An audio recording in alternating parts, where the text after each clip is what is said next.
من هم المحتلون الجدد لشنغال ولما بقيت المخاوف فيها على حالها؟ في 13 تشرين الثاني عام 15 نفذت عملية تحرير شنغال بقيادة الزعيم الكردي مسعود بارزاني. استمرت الاشتباكات والمعارك ليومين، قتل فيها ما يقارب من 200 من مرتزقة داعش الإرهابي واستسلم العشرات منهم، وأصبحت عملية تحرير شنغال بداية النهاية لداعش، ليس في العراق فحسب بل في سوريا وكردستان سوريا أيضا، حيث سارت هذه التنظيمات نحو نهايتها المحتومة. في 21 آذار عام 19 سقطت آخر قلاع داعش الإرهابي في قرية باهوز، تلك النهاية المحتومة التي بدأت بدايتها في 13 تشرين الثاني في شنغال. ولأن شنغال تحتل موقعا استراتيجيا في الطريق 47 بين الرقة والموصل، فعندما تحرر شنغال من قبل قوات جيش ملكة كردستان دب الوهن والفتور في مفاصل دولة الظلام، وتقطعت سبل اتصالاتها ومواصلاتها، وبفقدان مدينة شنغال أضاع داعش تل العفر والموصل وعموم الطرق المؤدية إلى سوريا وكردستانها، وتم تحرير عموم هذه المناطق. الضربة التي تلقتها داعش لم ترفع من معنويات الكرد الإيزيديين وحدهم، بل كانت معركة الكرامة لعموم الكرد. نعم، ارتكبت المجازر والإبادات الجماعية بحق الكرد الإيزيديين، ولكن المؤامرة الرئيسية من وراء احتلال داعش لشنغال كانت تستهدف القومية الكردية جمعاء، فداعش كانت أجندة دولية صنعت واستخدمت من قبل العديد من القوى الإقليمية، استخدمت من قبل تركيا وإيران وغيرها من الدول العربية، بل حتى من قبل بعض القوى العالمية العظمى، ولكن كانت لإيران التأثير الأقوى على صناعة داعش بالأخص في العراق، واستخدمت إيران داعش في العراق ضد الكرد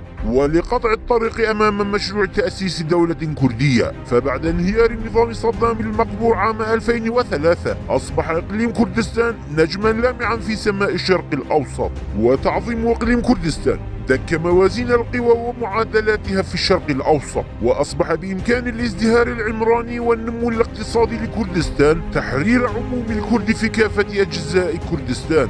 لهذا السبب ومنذ 2004 حاولت جميع الدول الإقليمية محاصرة الإقليم ومحاربته بشتى الوسائل والطرق، سواء تحت شعار العداوة العلنية أو في لباس الصديق المزيف. عام 11 وبالتزامن مع انطلاق ما سمي بالربيع العربي، أحكت الأنظمة الإقليمية المحتلة لكردستان مؤامرة قذرة للإيقاع بإقليم كردستان في دوامة الفوضى والاضطرابات للقضاء على الفرصة الذهبية المواتية للكرد.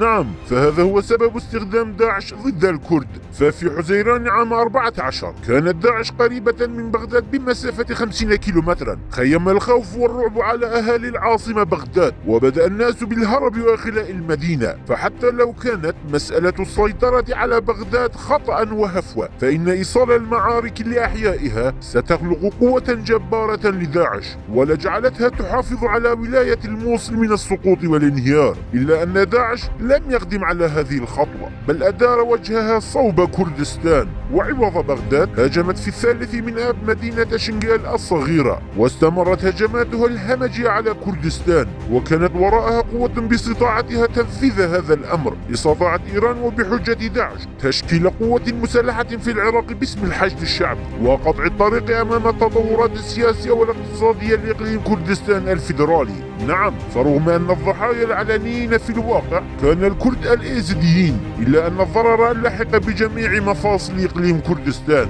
وهناك أطراف تحاول جاهدة أن تبدي إبادة شنغال وكأنه اعتداء على الإيزيديين فقط، وذلك من أجل التغطية على المؤامرات القذرة ضد إقليم كردستان وعموم الكرد وسترها. ومن بين هؤلاء المتآمرين كرد أيضا، بل هم جزء لا يتجزأ من هذه المؤامرة. في 9 من تشرين الأول عام 20 أبرمت اتفاقية بين حكومتي إقليم كردستان والحكومة الاتحادية بشأن تطبيع الأوضاع في شنغال المنكوبة وتسريع إعادة إعمار المدينة وعودة النازحين إلى ديارهم وإعادة الحياة إلى المدينة، غير أن هذا الاتفاق لم يرى النور لغاية اليوم، والسبب هو استمرارية مؤامرة الإبادة الجماعية للكرد الإيزيديين والقضاء على شنغال، فإعادة الأوضاع إلى سابق عهدها واستقرار أوضاع شنغال بمثابة انهيار الجبهة المعادية للكرد وهزيمتها، فعودة النازحين الإيزيديين لشنغال وإعادة إعمار المدينة وإدارتها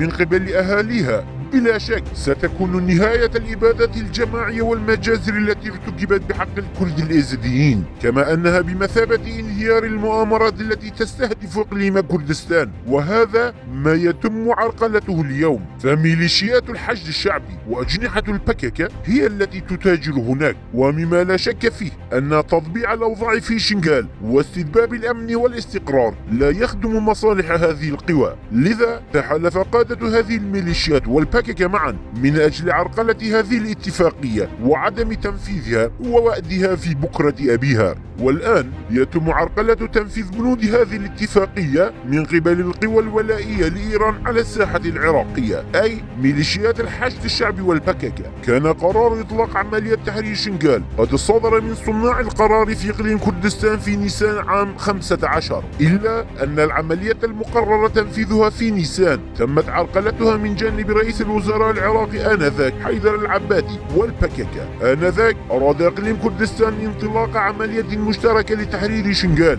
إلا أن تلك القوتين حاولتا تنفيذ عملية أحادية الجانب دون إشراك إقليم كردستان فيها لئلا يتدخل الإقليم في شنغال. فتوجه قادة البككة ومسؤوليها أمثال صبري أوك ورضا آلتون لبغداد لإجراء مفاوضات حول إطلاق عملية دون إشراك قوات البيشمركة فيها. في الوقت نفسه حاولت البككة إشغال قوات بيشمركة كردستان وإغفالها عن تنفيذ هذه العملية. آنذاك كانت الخطة المشتركة للبككة وبغداد هي استقطاع الإيزيديين والشنغال من كردستان وإخلاء كردستان من الإيزيديين في 3 آب عام 15، وبمناسبة الذكرى السنوية لتراجيديا الإبادة الجماعية للإيزيديين وعد زعيم الكرد مسعود بارزاني بتحرير شنغال. وعندما فهم أن هناك مخططات للأعداء تم إعلام بغداد وللمرة الأخيرة بتنفيذ العملية، وبدأت العملية فعليا.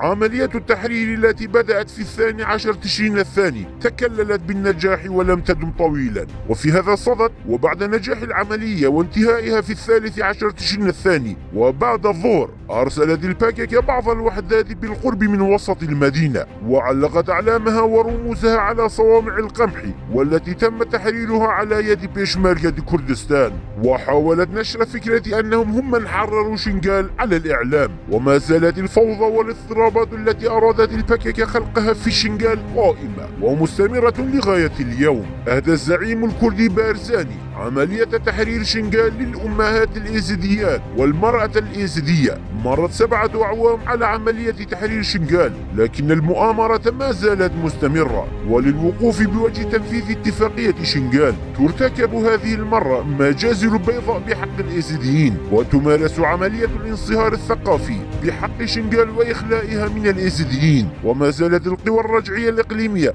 مصرة تجاه الموضوع، بينما إقليم كردستان أشد إصرارا على أنه لا وجود لكردستان لا يتواجد فيها الإيزيديون، ولا وجود للإيزيديين بلا كردستان أو شنغالا بلا إيزيديين. فكما قضي على داعش ودفن في مستنقع الأوهام، فكذلك سيتم القضاء على المرتزقة الآخرين، فشنغال هي كردستان.